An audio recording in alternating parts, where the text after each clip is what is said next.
So rapid fire, like many companies that have invested in JSM, KiwiRail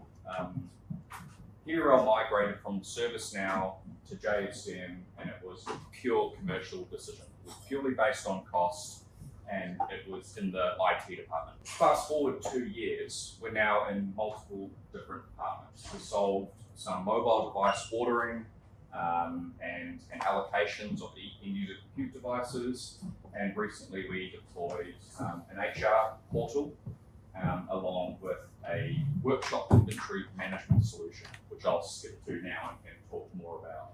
I'm happy to talk to anyone about mobile device ordering automation afterwards as well. So this is my favorite solution to date that we've deployed with JSM, and there was a problem for KiwiRail in their locomotive workshops servicing trains. They have giant workshops that service trains that add value to our GDP. It's a big deal.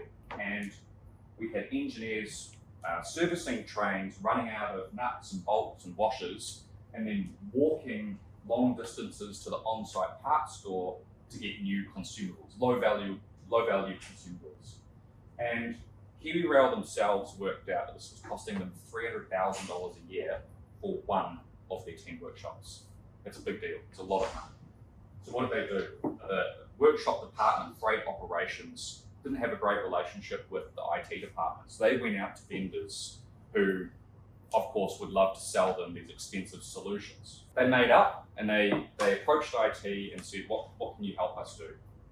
And IT approached Elegance Group, and I said, this is exactly my cup of tea. I want to see if we can extend JSM to do something cool. This is a photo from the platform where they're working on these locomotives. It's a tool chest with pull-out trays, and you might be able to see the barcodes there and a handheld scanner. And what we were able to do was allow engineers, so non-technical people, to use a handheld infrared scanner, scan multiple barcodes, and order parts from the local parts store that would be delivered the same day. What this did was it kept engineers on the platform working on the locomotives. It's saving them $1,000 to $2,000 per day. They're not walking to and from the parts store, and it's automating the ordering of parts. So the simple information flow is that we've got the platform or the area where the engineers are working. They order parts from the parts store, and then those are delivered back to the platform. But when I was architecting the solution, I realized if we've got a parts store, the hub that's distributing parts, then we also must be able to control our inventory, which means that we should also be able to engage all of our suppliers automatically. We know how much stock we have, we know how much demand there is for that stock, therefore we should be able to place orders with our suppliers. And so while we were solving an issue for engineers working on a platform, we were solving 10 times the issues in the parts store by automating ordering with our suppliers. So every time a part ran to low value, it would automatically create a JIRA issue for a stock order for each supplier, depending on who supplied the part. And it would automatically send out those orders on a scheduled time, and it could have one part on it, or it could have 20 different parts. And it would order the order quantity from those suppliers and be delivered the very next day. So now we have a parts store that we don't have to manually maintain. So you can see here, this is an engineer. They have the cabinet below them.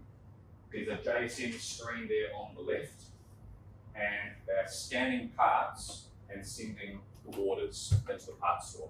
In the very first month, they did 500 orders.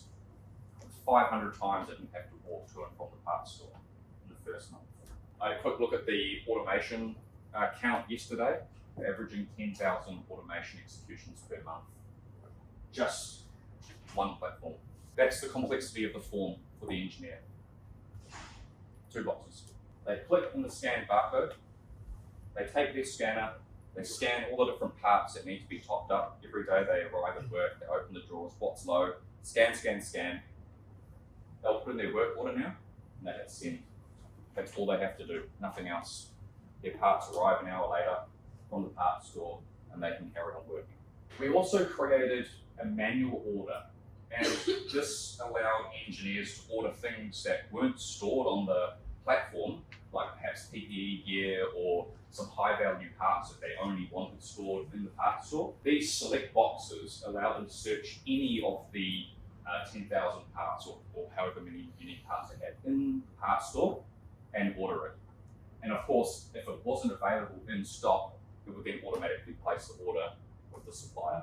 The adoption was so great that all the different platforms, this was supposed to be right up to one platform, every single platform and all of their team leaders adopted the manual order solution because they were so impressed by how fast this one platform was operating, and now we can't stop them. The adoption was rampant. They now have other workshops around the country demanding this solution.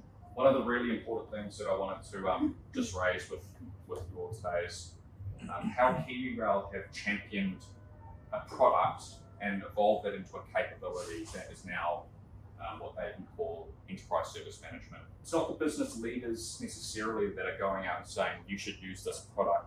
They're encouraging their own colleagues, the people that are affected, the engineers or the person that has to work on spreadsheets ordering mobile phones. They're the ones standing up at team meetings or at all hands and saying, this is how this solution has affected me. This is what I've been able to take away. This is how it's changed what I do in my role. And the encouragement here around sharing has been the catalyst for them transforming from a product deployment or a cost saving from ServiceNow into enterprise service management across multiple departments, across multiple territories. If you can take one thing away from this today, it's think about how you're encouraging and empowering your team to share about how a solution or a product or a capability is impacting them, and that will help you and your teams adopt JSM and the Elegance stack.